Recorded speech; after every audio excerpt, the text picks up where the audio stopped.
Welcome to the latest episode of Office Hours. Good to have all of you here today talking about building stable confidence. And what is stable confidence? And how is that different from regular confidence or from overconfidence or lacking confidence? Or what are we really talking about here with regards to confidence? We're going to get to all of that shortly. I don't know if you can tell, my voice is a little scratchy today. I was at the Sixers game last night, a little bit of a late night. Fortunately, they came a little short, but fun to watch live NBA action in person. And, a game that had some emotion to it. There was some energy to it. This new structure of kind of the in-season tournament brought a little more intensity to it. So it was fun to watch. Let's see who's here today. Mike, great to see you today. Tropical Trader, good day to you. Tanya, great to see you. Happy Wednesday. Happy hump day. Hope everybody is well. So, a little bit of an announcement. For those of you who have been considering joining my new program, the Mental Game of Trading Live, there's now a 25% discount available on quarterly and annual memberships. 25% is a pretty decent chunk. We talk about basically getting one free month out of a quarter, roughly one quarter out of a year for free to the platform. So both for essential memberships and premium memberships. And this is the platform. For those of you who have not seen it, there's a lot of great content here, kind of like weekly office hours. You can see the recording of strategy session 8, right? Kind of like an office hours, occurred yesterday on understanding fear. And you can see there's the most recent ones are listed here. So basically what you're doing is you're getting access to me on a regular basis for just a fraction of the cost of my hourly coaching.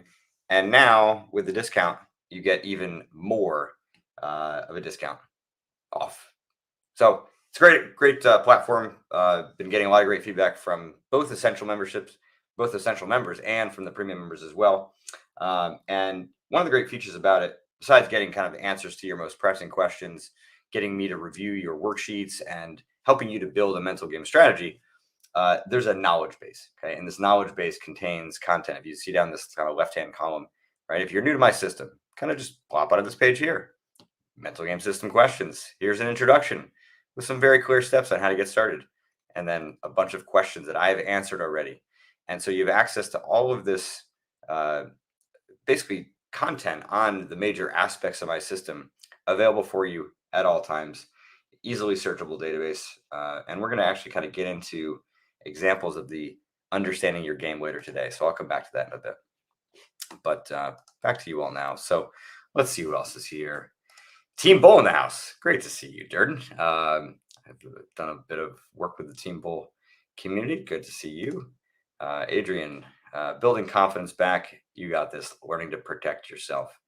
Yeah. So if you're in a building confidence backstage, then I think today is perfect for you. So we'll get into seeing a bit more maybe where that injury has kind of taken place. And to me, I think it's not just about building confidence back to where it was before. You want to build it back stronger so that you've effectively learned the lessons from how it got undermined in previous times. And that's kind of a typical reaction, is to say, all right, when I get back to where I was before. Well, the reality is, no, you don't. You want to come back stronger, having learned the lessons, having taken that experience as an asset that you carry forward. Trevor, welcome from London. Good to see you still awake. I mean, I guess it's not that late, but yeah, not on the early side as well. So, Anne-Marie, great to see you, and happy Thanksgiving to you as well. Voice is discounted. Yeah, that's exactly right. Voice is discounted, but my knowledge and my passion is not. A little bit of crustiness in here is not going to stop me. So I'm going to talk a little bit about confidence. By any means, you can post your questions in the chat. I will be getting to them throughout the day today.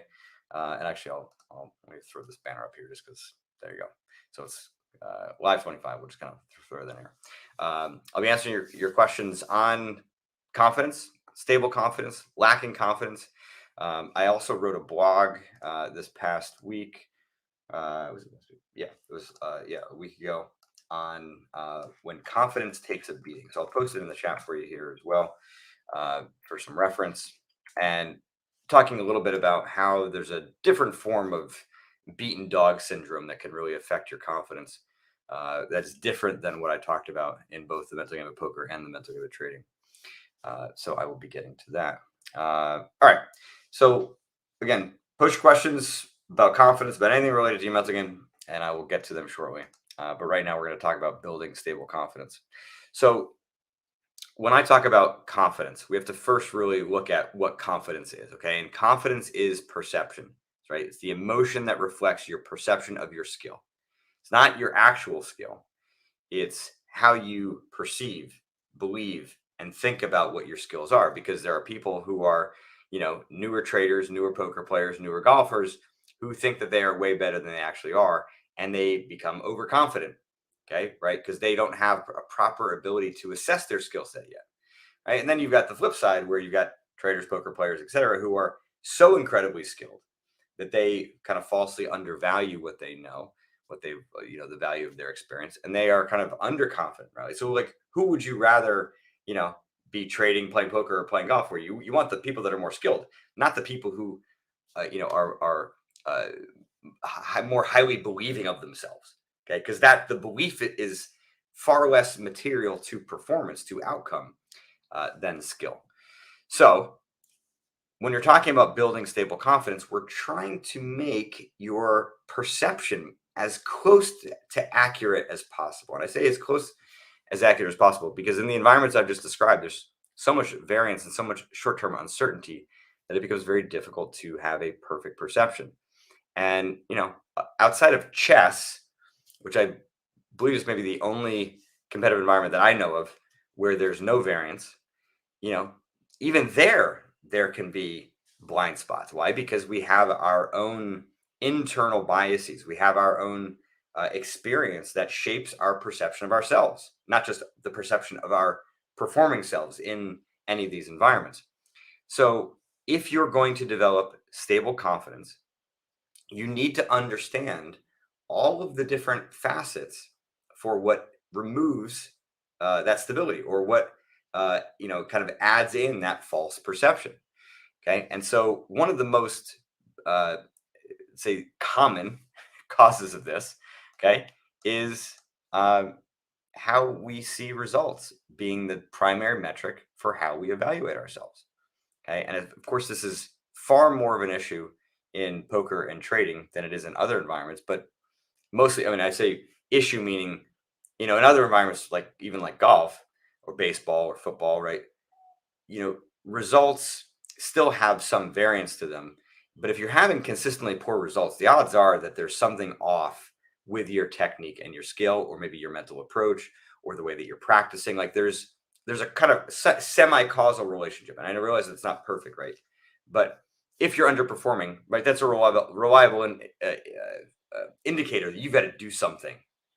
But in poker and trading, man, it is so difficult because the short-term feedback you're going to get on your performance is so wildly out of line with reality of how you're performing and out of line with how your skill set is, that you need to insulate yourself from it. And many of you struggle with confidence issues in poker and trading because of a lack of some reliable metric to evaluate yourself on a day-to-day basis. Okay, and this is where this tool comes in handy. Okay, so again, this is from the Mental Game of Trading Live platform.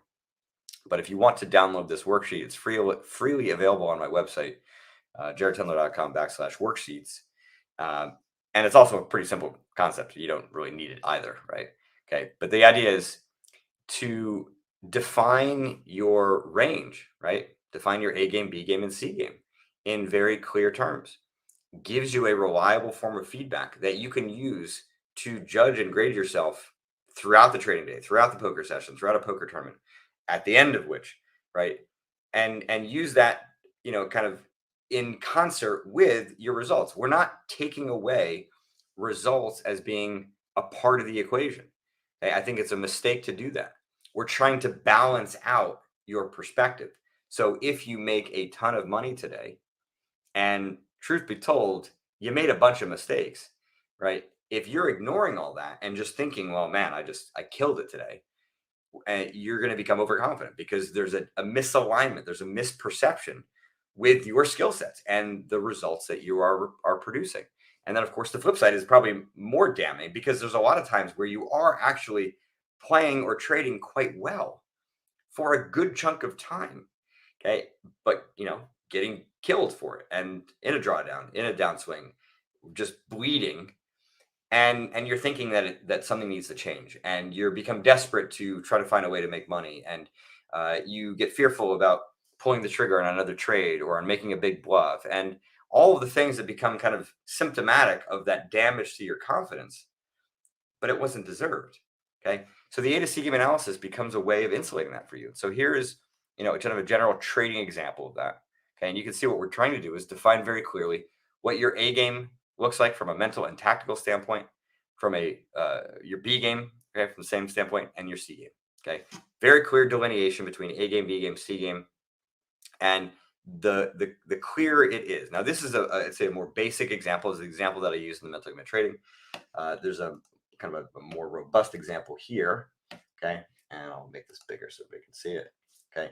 And this example is interesting because it kind of has one of the more classic, uh, not always say flaws, but one of the more classic problems that many people encounter when doing this for the first time, which is that it's very easy to define A game and very easy to define C game, but B game is tough, right? It's the obvious outliers and the obvious extremes that dominate our mind. And so when we're doing a first draft or doing even first few drafts, it becomes difficult to see, right, what our average level of performance looks like. Okay? But it does exist, and the more that you pay attention to it and build it out, you're actually going to stabilize confidence just because you're probably going to start to produce that B game state a bit more. Okay, I see a few questions have come in. So let me see if there's anything interesting here.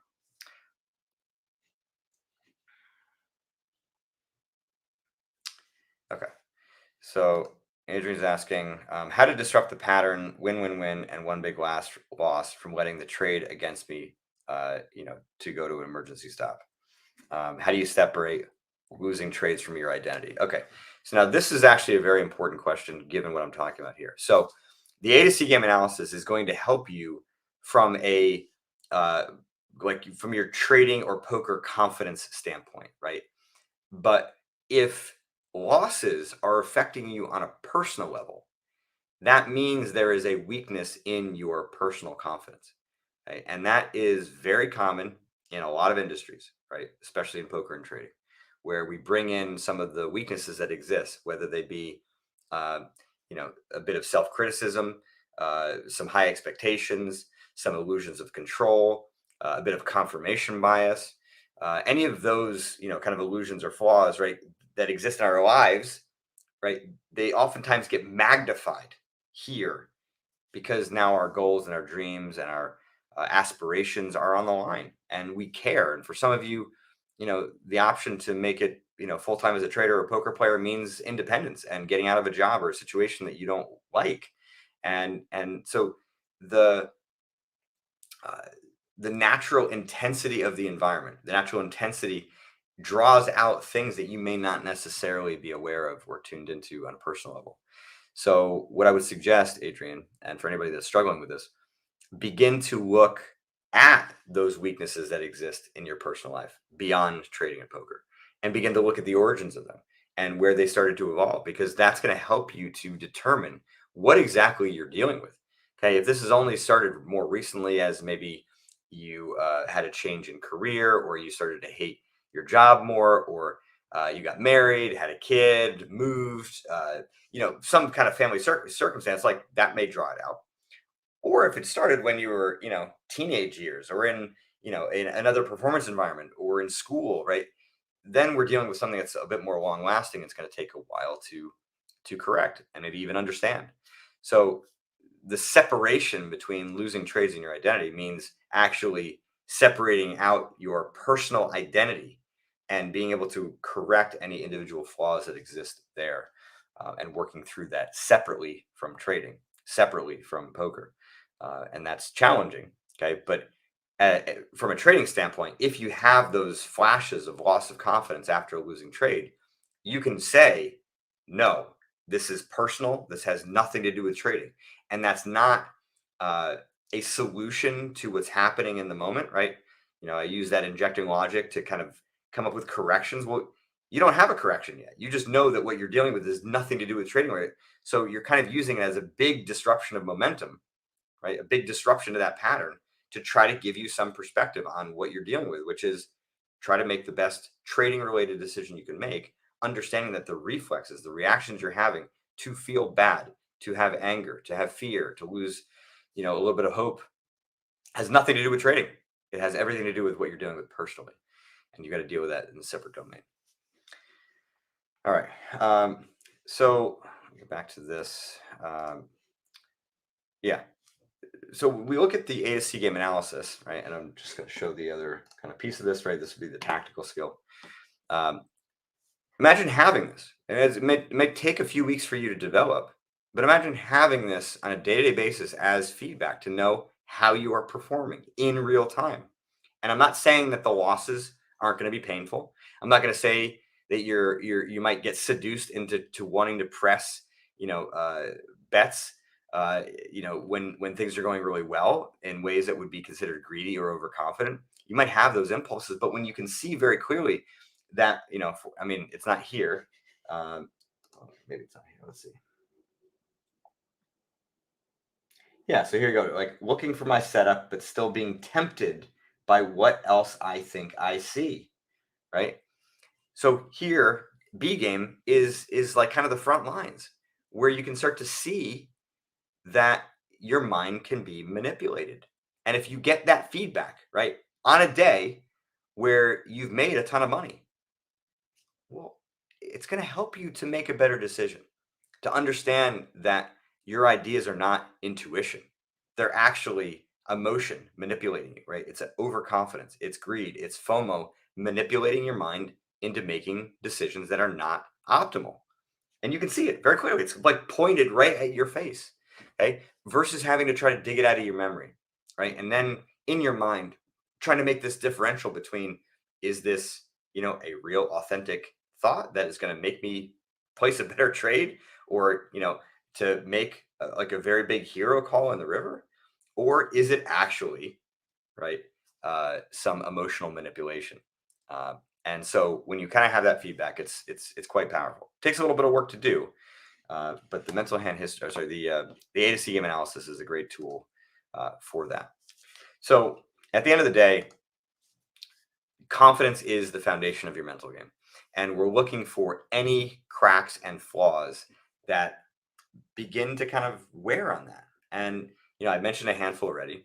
I've talked in previous office hours about perfectionism and high expectation. Then I've written a couple blogs on that topic, but that is a massive topic that does damage confidence, right? Because there's this dynamic where high expectations and perfectionism can be a great driver of motivation, but it oftentimes undermines confidence that you need to keep climbing higher, because you need that solid base of confidence to support you as you climb. Otherwise, it's going to start to feel like you're climbing a mountain without any rope. And the threat of like dropping, which would mean the threat of failure, the threat of losses, the threat of mistakes, can oftentimes make you more vulnerable to making mistakes, because you become a bit more fearful and hesitant, right? And then if you do make mistakes, then the anger and the revenge can come out, very, very intensively. And certainly the desperation, right? Desperation being kind of the biggest weakness in confidence that I would see, which oftentimes has a multitude of flaws that are affecting you. So other flaws I mentioned, right? The confirmation bias, right? Here's this kind of wish, this belief, that the information you find is sorry, actually, it's you go out looking for information to confirm a pre-existing belief. Now, why would anybody want information to confirm pre-existing belief versus being motivated for truth? Okay. And the reality is that sometimes you want to think that you're smart. that you're capable, right? That you're going to be successful, that this trade is going to pay off. And so you go looking for information to confirm that belief. And by confirming that belief, you're in a pseudo way making yourself feel more solid, right? Giving your confidence a perceived stability. But the reality is you're not dealing with reality. So then it's actually weakening in it. And it's interesting because there's a dynamic too where uh, sometimes you'll place trades or make certain bets in poker, like a big hero call or a big hero fold, or looking to maybe scale up and make a big bet or jump on another trade, uh, kind of looking to make money quickly. But by and large, like, these decisions are outside of your normal strategy.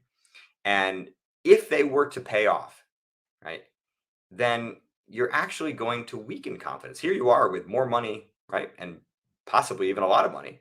You would think that would actually make you a lot more confident. But because you get it in the wrong way, you were gambling, and it weakens confidence, makes you feel worse because you know that you didn't actually earn it.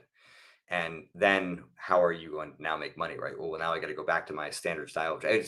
It just creates this sort of um, for like incorrect feedback loop, right? We want to build confidence the right way, and so anyway, lots of flaws I talk about a lot in both the mental game of trading and the mental game of poker in terms of what can be breaking down your confidence. But it's really, really important to do that. Now, the last one that I'll talk about here is the illusion of control.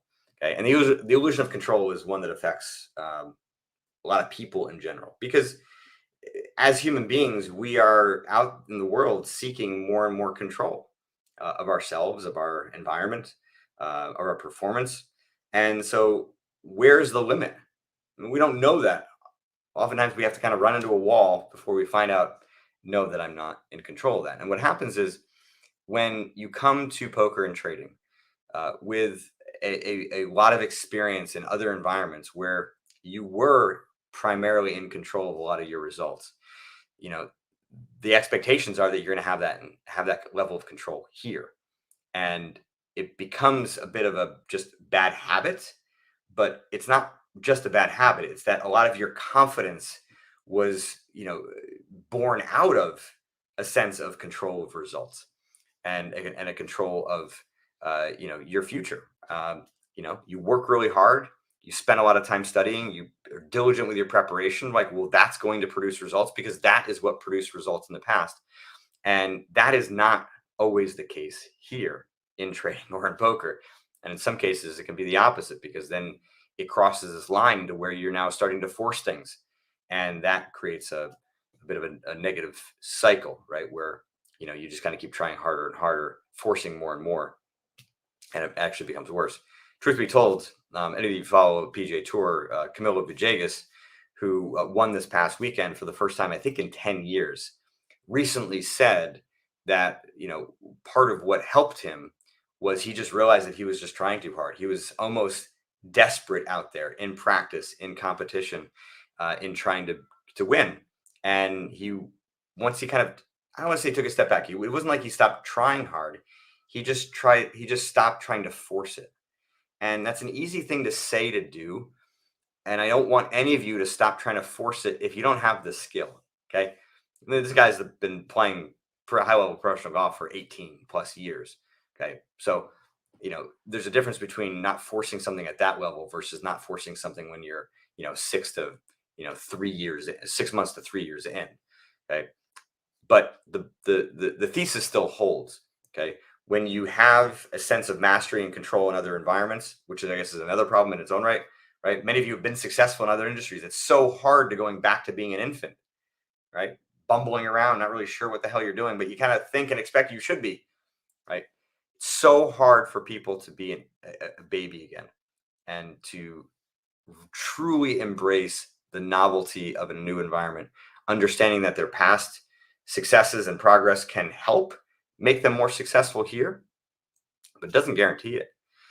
So there's a lot here. Okay. Talking about confidence. I'm happy to answer more of your questions. But again, when we're talking about confidence. We're talking about the foundation of your mental game, and we want to look for anything that can kind of crack and make it weak. All right. A bunch of questions that have come in advance. So I'm going to get to some of those now. Let me just see if there's any other questions from you all before I get to them. And I see Alex is here. Welcome to you today. All right. We got gaining confidence from back testing is rubbish. I think real-time trading with tiny size and investigating how huge gaps between your performance and what you should do in a game gives more, because back testing often includes just successful trades. So this is wrong self-confidence. I disagree with you, but I also agree with you. And I disagree with you in the sense that it has no value and is rubbish, because I know many traders who are highly successful that rely on back testing, and I trust their judgment.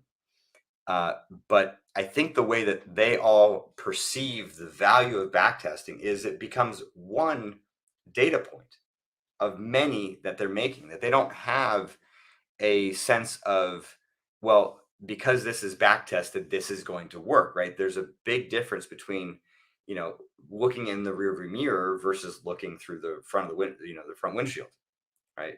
And we all know the classic past results does not dictate future performance. So you can have both. You can hold both perspectives at one time, right? And if I think that the wrong self-confidence comes when you believe the back test is going to produce, right, those results, and that is a false expectation. All right, so let's get to the questions that came in advance, and I will say that some of them are long. There was there were 4 questions, but there's a fair amount of parts to a couple of these, so let's get to them. First question. I would like to ask about how to deal with confidence that's way too dependent on performance. The illusion of permanence, okay, and the fear of losing are very strong, and even a single session where I play badly and run badly hurts a lot and makes me skip the next few. I play poker in my off time and don't have too much energy to deal with this issue due to main job, wife, toddler, gym. But I don't criticize myself much when I lose anymore and can live with making mistakes or have bad run. But when I show up without a warm-up and have a bunch of distractions due to lack of time, energy conditions, and play badly, I feel disappointed in myself. I fear facing my C game because it's possibly losing even versus weak opposition. This shatters my confidence when it happens. It tells me that you're dealing with some expectations of yourself and maybe a denial of C game, okay? Because you can be very objective and say, well, I fear my C game because it's losing. And so that means that I'm going to do everything in my damnedest to make sure it's not there. And I mean, look, if you are dealing with these, real life issues, okay, and you're pretty objective when you make mistakes, but you're in good condition, then really it's just what you're doing to get yourself to play on days when you're not, when you don't have as much time to warm up. And so maybe you make the decision to embrace the opportunity to suck less on those days. Okay. It's a challenge to try to take on these, for you, tough opponents. Okay. Right. Like you said, right. Weak opposition. Well, shit. If you are likely to be in your C game on a day like today, they're not weak opposition. If you're losing against them, they are tough opposition. So have at it. Okay. Again, confidence is perception. And so if you can change the nature of how you see that challenge, then your confidence can stay strong. But you have expectations of yourself, and you're not allowing yourself to deal with the reality that is this dynamic, to handle your warm-up or your preparation in the right way. Because even on days where you can't do it, well, then that's fine. Just have the right perspective of what you're going into. I think you're going in there with blinders, expecting yourself to still be in your A game when you don't have the opportunity to warm up properly. So there you're kind of gambling, right, with your mentality and with your performance. I've seen a lot of growth through your work since I've discovered your book last year. Awesome to hear. Recently updated my A to C game analysis after 8 months, and the improvements are incredible. Okay, fantastic. I still struggle with keeping my risk the same. I think it's because in the beginning of my trading journey, I always kept my risk really small to avoiding losing a lot of money. Okay, makes sense.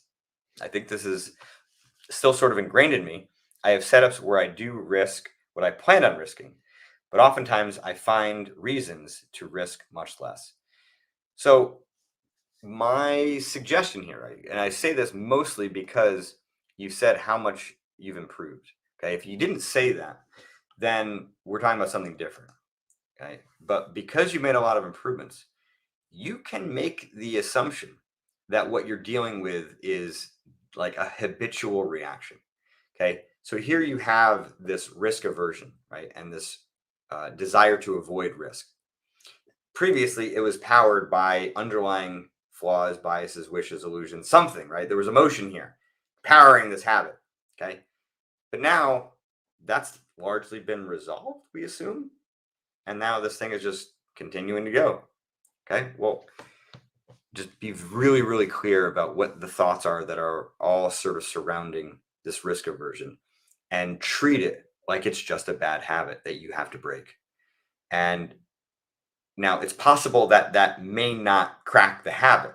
However, the worst case scenario is what gets spit back out of you will give you more of an indication about what additional flaws, weaknesses, biases are continuing to allow that thing to run. Okay. And, just try something. Just get in there and push yourself, almost like you're standing at the edge of a diving board. And, it's like, not a small little diving board at a home pool. This is, a 30 foot diving board or, platform that you're going to jump off.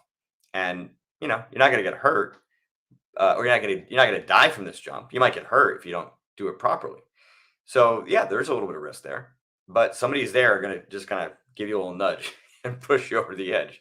You might need a little bit of that. And I think I've used this example in a previous office hours. I had a great coach that I worked with in golf, going back now almost 18 years, 19 years, and at that time I was trying to get my hands a little bit lower, right? What the golfers would describe as flatter, right, versus more upright. Truth be told, that wasn't the right thing for my swing. But anyway, okay. As he was trying to, I was just struggling to do it every time I thought I was doing it. And so what he said to me was, like, make the wildest swing you can imagine. That would be the flattest, almost like as if I'm like carrying a pizza, right? That's how flat he wanted my hands to be. And basically said, just overdo it.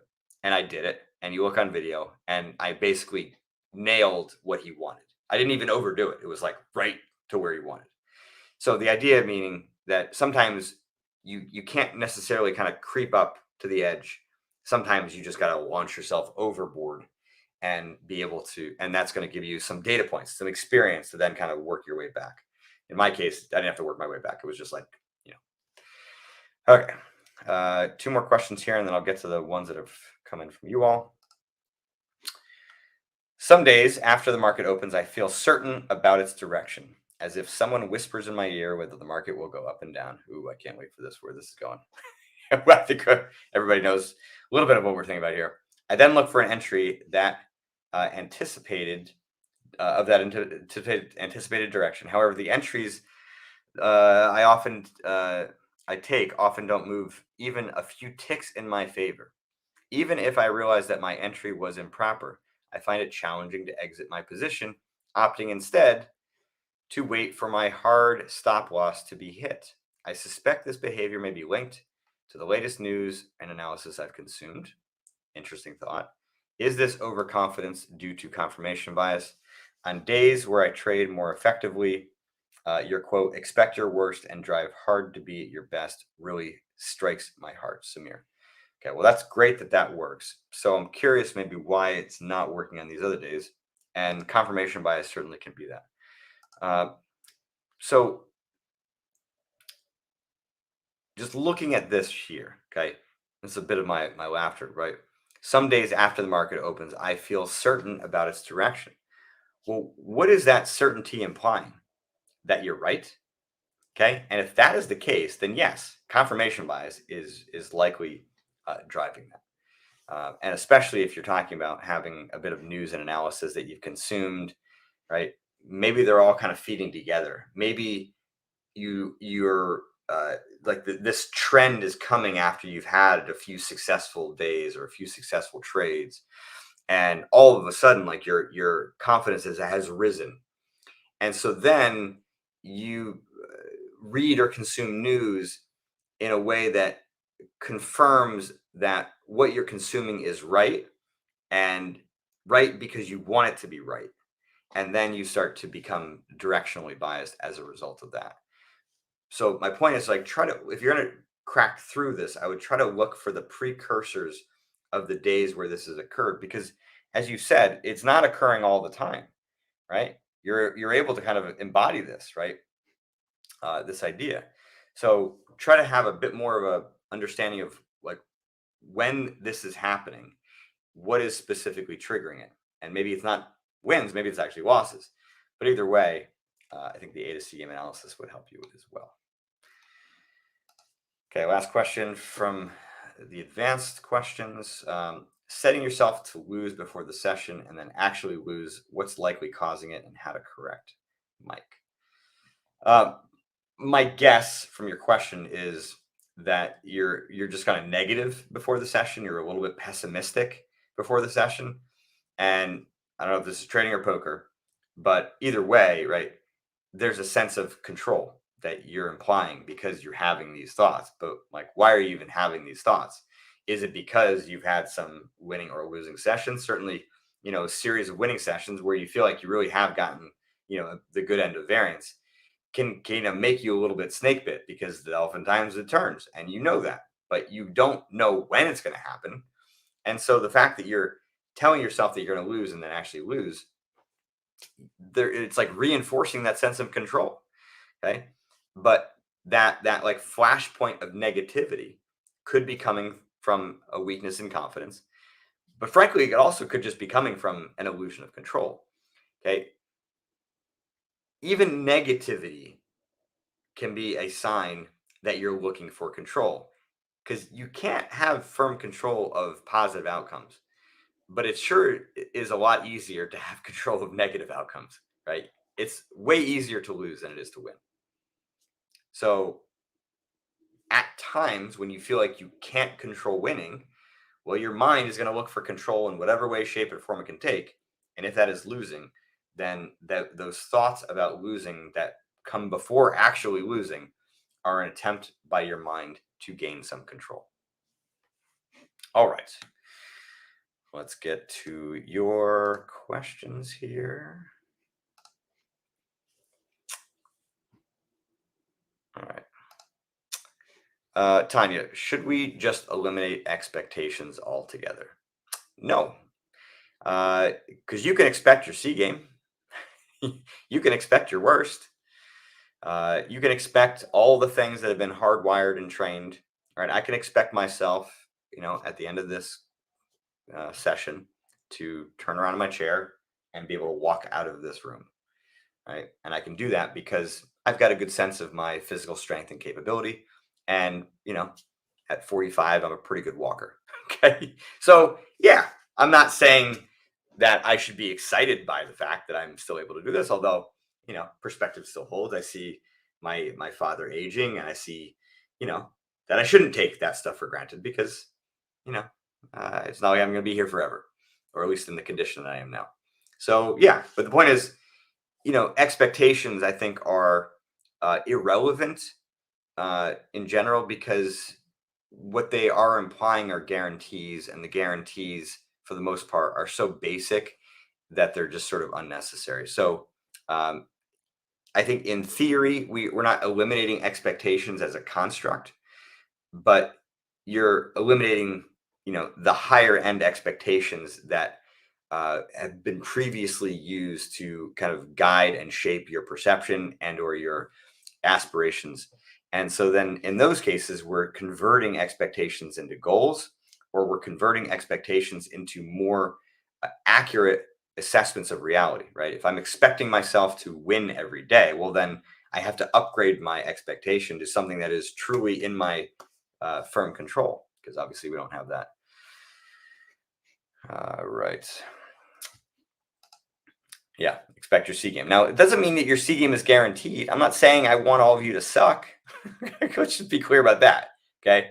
I'm not saying expect your C game in a way that says that that's what's going to happen.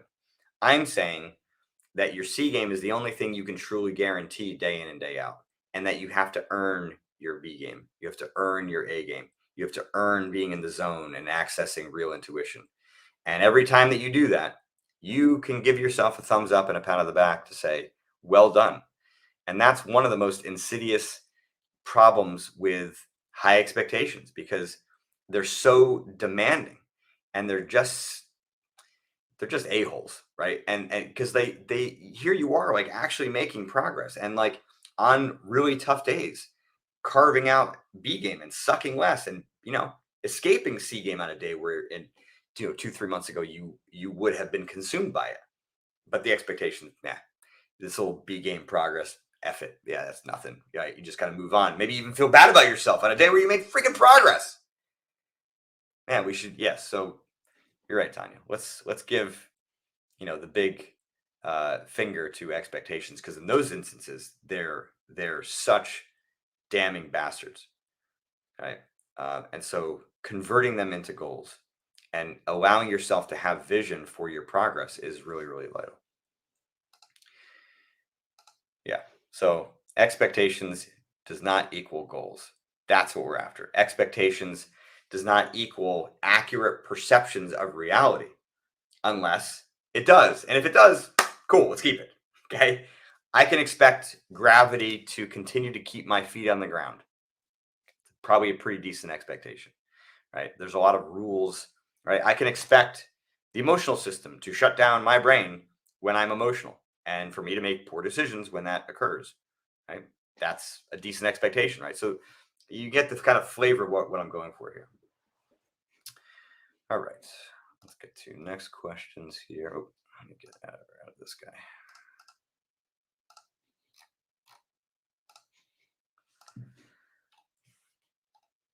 All right. Emma Ballas, what steps do you suggest to do to get out of a 3-week ditch where nothing has been working for me? I would take a step back and do a lot of writing and a lot of detailing about what's gone wrong. Whenever you're kind of stuck in this rut, it can be easy to just like do something dramatic, trying to gamble to get your way out, or like looking for an easy answer to escape. But the reality is, if you do, okay, you get out of this 3-week ditch, because tomorrow you get a little lucky, and then all that just kind of creates a little bit of positive momentum, and you start feeling better, making some better decisions, and all of a sudden it runs. Great, kudos. Well, guess what? You will end up here again in the future. Why? Because you haven't solved for what sucked you into this thing. It will happen again. Okay. So to get yourself out is one thing. To get yourself out, as I said at the outset of today, to get yourself out with more strength and capability, so that you are either not going to end up back here, or um, uh, at least make it less likely that you will. And if you do, well, then you can go through the same process again and try to better learn and understand, because maybe your strategies weren't effective based on what you found. So do a bunch of writing, understand mentally kind of thoughts, emotions, etc., that are coming out here. Understand from a tactical standpoint, what are your mistakes? Where are you contributing to the downturn here, and making things worse? You're not. I mean, I'm guessing, right, that you haven't been either trading or playing poker perfectly during this phase. So you can't blame circumstance for that. It just made it harder for you to adhere to your strategy. And so what does that mean? Well, it means that the weaknesses are coming out, and those weaknesses have to get fixed regardless. And if you can take some time to detail them, understand them, begin to make a plan, well, then you can implement that plan even when you're doing well. And at a minimum, right, it can give you some small steps to help you climb back out. All right, Bryce. Since last month's office hours, where you told me I needed to fix the hole in my confidence, I constantly make execution errors out of fear and lack of confidence. Right after last office hours, I reached a new A game. But after 3 days of following my process, I lost my process and make dumb errors outside of the plan again for weeks. How do I increase the hole in my confidence? How can I avoid these trading slumps and just execute my process in a consistent manner? Well, that word just suggests to me that there's a little bit of a wish going on for you, Bryce. Um, and so maybe what happened here during those 3 days is you got a little bit of a taste of what it could be, and that fed the illusion, right? That these things could be that these corrections could be made instantaneously. Um, so yeah, I mean, I think if you're gonna fix the hole in your confidence, and truth be told, I forget exactly what my advice for you was, but it suggests, right, that you just now have more data to better understand what is happening, right? What is triggering, right? The swings in confidence. Uh, you have the opportunity to find a lot more details about what is coming out, right? Thoughts, emotions, the behaviors, the actions, the change in your perception, the specific mistakes that are occurring, right? You can create a better profile. You got more information that you can, kind of feed into a mental hand history and begin to build a better real-time strategy, right? Those are steps you can do better now because of all the negative experiences you've had. Now, the same advice I just gave to Amabalis, right? It's hard to do that when you're in this bed, but if you get it out of your head, right? Sometimes it just sort of spirals in here. You can't really do much with it. But you've got an opportunity to take some bigger steps here. But you've got to really put in the hard work. And I'm telling you, that word "just" is a big clue for me that there's a part of you that's wishing. Okay, and this is the flaw that has to get fixed. It's wishing that you could, have consistency without doing a ton of work. And maybe logically, that that is not true, but subconsciously, it is there because I can sense it both in your question, right? And in that word. All right. Got about 14 minutes here. And yeah, happy to answer a few of them. All right. DJ's back here. Answered my question about risk aversion earlier. You're welcome. I will push myself and use injecting logic to remind myself, keep pushing. Awesome. Good stuff. All right. Can you segment the A, B, and C games during trading plan? What you're asking is, can you determine like what your A game is, B game is, C game is while you're trading, or are you saying can you define certain trades that would be classified as A, B, and C? And so the answer is yes to both, right? I have clients who, not necessarily just from an A to C game analysis standpoint, but they understand what A plus trade setups look like in comparison with A, B, C, all the way down to F, however whatever they might classify it. So they can, but the thing is, like, some of them can take A plus trades in a B mentality. And so that's where there's a little bit of a qualification that I think is important to distinguish, right? When, I'll just pull it back up again here.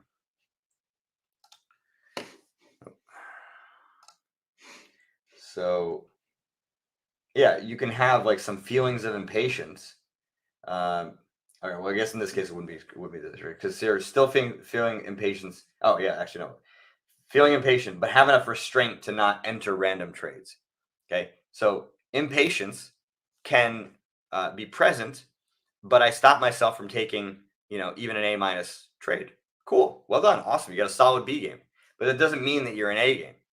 So the actual trades that you're executing can be graded differently than your mental state, right? Different than what the A to C analysis would define. Okay. Hopefully that answers your question. If not, let me know.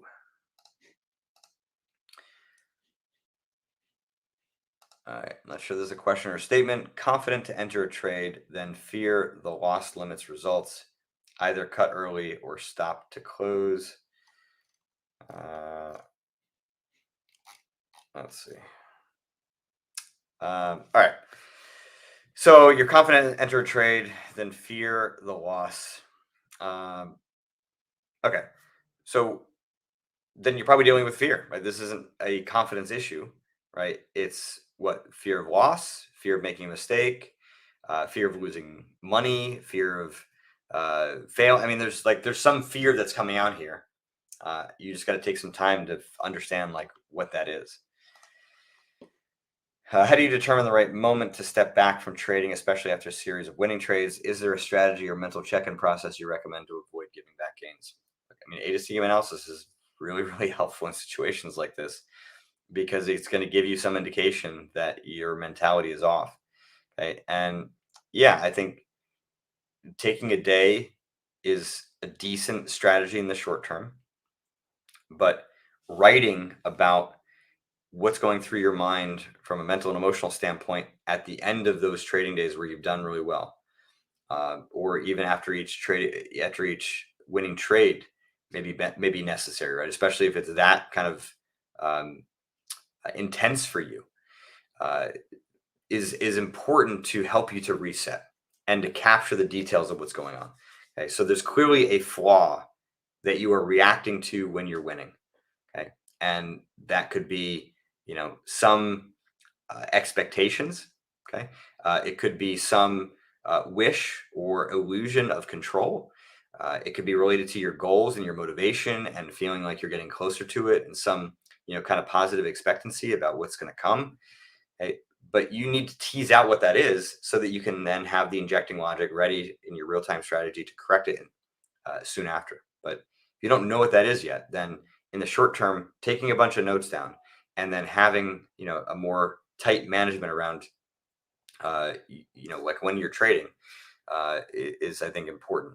But if you take a day off, don't take it as a day off from trading. Take it as time to better dissect and understand what is going on for you mentally and emotionally. It's not about just like, oh, well, let's just go to, you know, go play golf for the day, then just f off and do whatever you want. It's like, no, you're still going to be responsible for making progress. It just may not be necessarily by executing trades. All right, Trevor, trying to think of a question, but your working books has helped so much. Trading and emotional awareness has gone to the next level for me. Trading seems easy, too easy. That's something I'm worried about. Just want to say thanks for your work, recommending you to everyone I know, and can't thank you enough. Side note, one observation I've seen in others is confusing confidence in the trading system versus confidence in their ability. Um, yeah, I've seen that as well. But I'm psyched that you've enjoyed the work so much and appreciate the you passing it along to others. Should there be a difference in journaling a winning day versus losing day? I don't think so. Um, there are differences that should be accounted for based on the amount of emotion that is produced on that day. So, if a big winning and losing day produces a lot of emotion, then they should be treated equally and then differently from a day it was like just sort of ho hum. I mean, and that could still be a winning or a losing day. Right? We're sort of basing it more on like what do you need to work through or identify or capture, right? To help you to reset, oftentimes we need to offload a lot of that emotion in order to help us reset and avoid accumulated emotion, which can build up day over day. So, no, I think you can have like a template that you're using to journal. And again, we're talking about this being different than like a trade journal where you're trading or journaling your trades and getting in, the sort of specific of what you're doing there. We're talking more of a kind of like on the mental and emotional side. And no, there should not be a difference. Sometimes when I take a trade, I cannot tell if I'm taking them out of FOMO or if they're actually good trades based off my intuition. How do I differentiate? Well, let's go to the tape there, friend, and see how quickly I can pull it up. This is the ebook that you want to download. I'm under resources, free intuition ebook, right here. I'll put the link in the chat. Okay. Short answer is okay, and there's a lot in here. I would strongly suggest that you read because I'm not going to be able to get to all of it. But the short answer is by actually charting the differences from a mapping standpoint, right?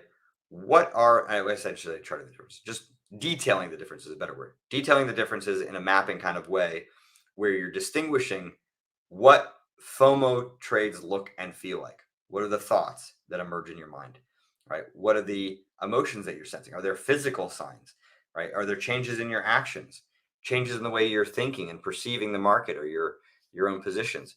Because they will be qualitatively different than when you actually have real intuition. And so it just takes like actually being able to write that out so you can see the differences in front of you, and then that's going to give you the feedback to know, all right, well, I'll give you an example, right? Like sometimes like a FOMO style trade is going to have more emotional intensity to it. Your heart, may rise more aggressively, right? The heartbeat may rise more aggressively when it's a FOMO trade, where it's, intuition. I'm not saying that you're like relaxed, but there's a sense of calmness and your heart rate does not spike.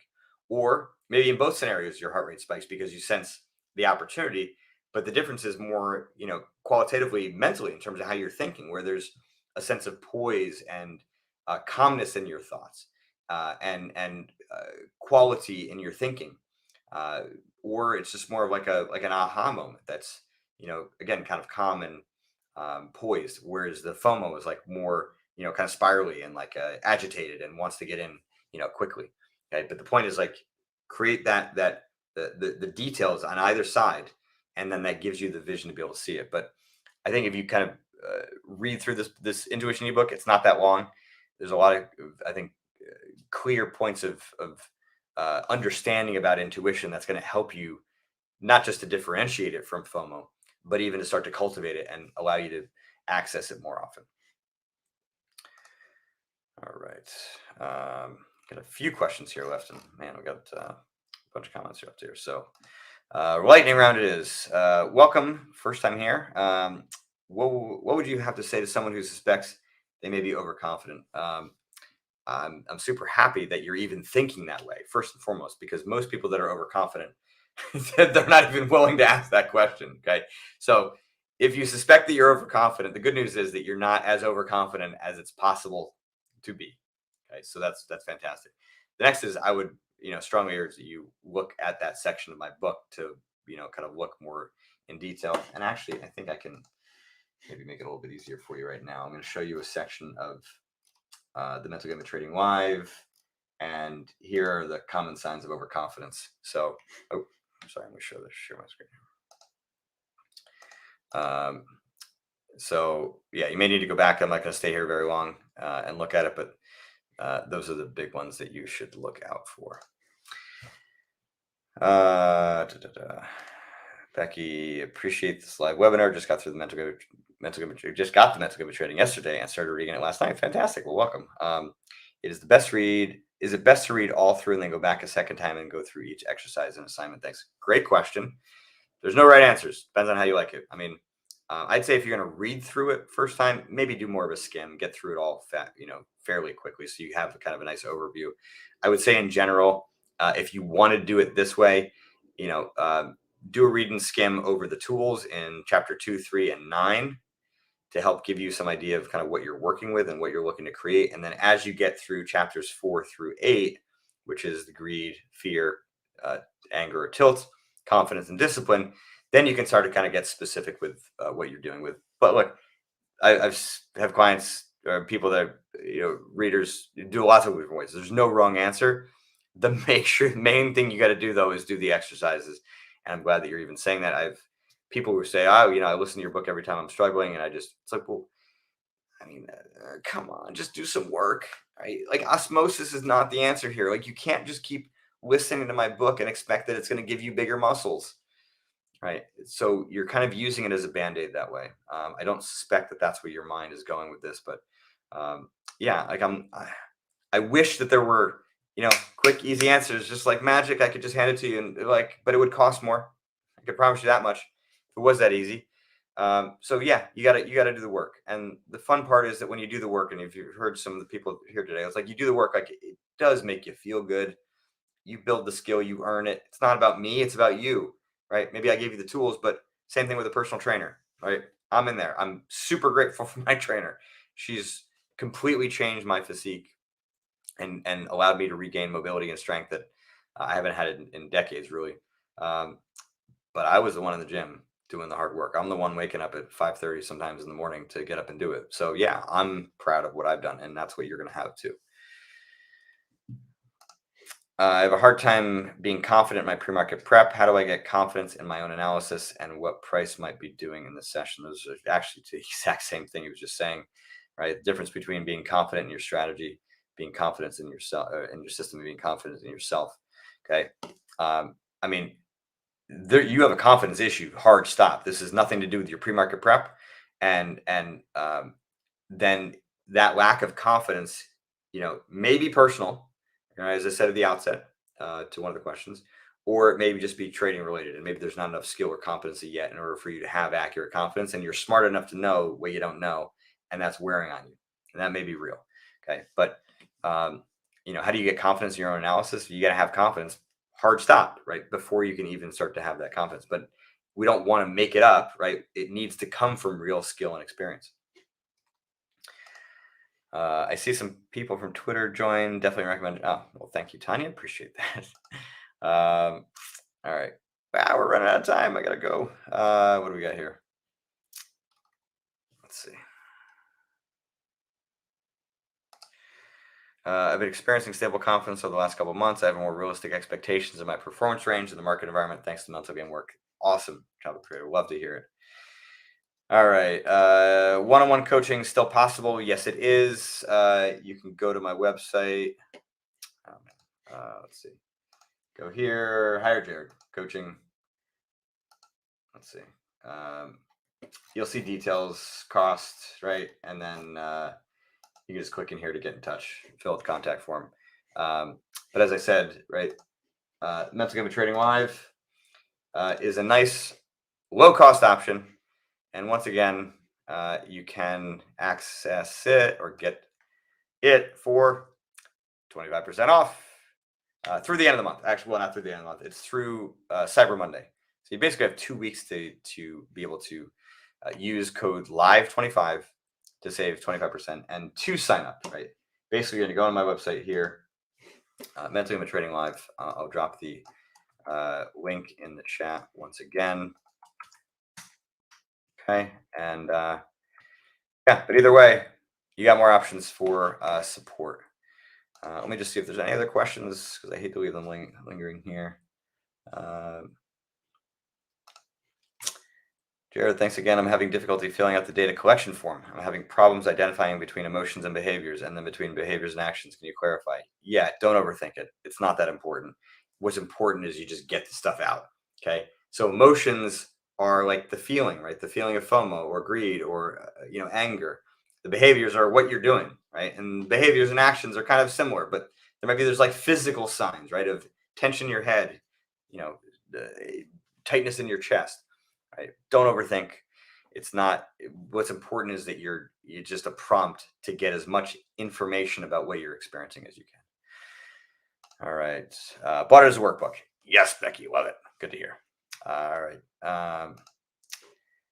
Did a great job. Thank you, Anne Marie. Really appreciate that. Next book release. Can't say quite yet. Sorry, y'all. All right. Next office hours. December 13th, 4:30 p.m. Eastern Time. Celebrating wins and progress as we end the year. Kind of an important time of year to finish off the year right. And we're going to do it in style. So come here with your successes and progress. Thankfully, some of you have been able to share some of your success and progress with me today, which I'm super happy for. And Tanya, Mental Game of Life. I wish that was the case. Maybe one day, but no, it'll be something else. TBD. All right, and once again, Live25 is your code to save on the Mental Game of Trading Live. All right, everybody, have a great month. For those in the US, have a great Thanksgiving. For those who celebrate Diwali, have a great Diwali, and wish all of you well.